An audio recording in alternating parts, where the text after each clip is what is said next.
upang makapunta sa Devas.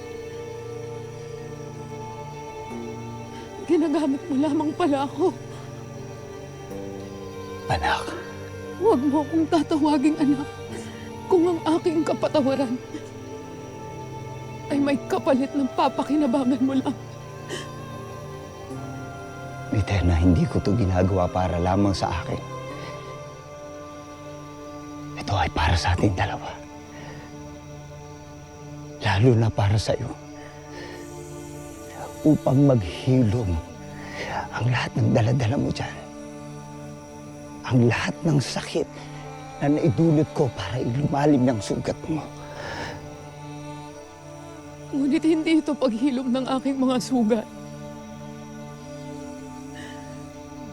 Isa lamang itong patunay na kailanman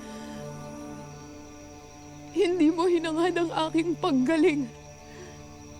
Isa lamang pala akong susi para sa pinapangarap mong kaluwalhatian sa Devas.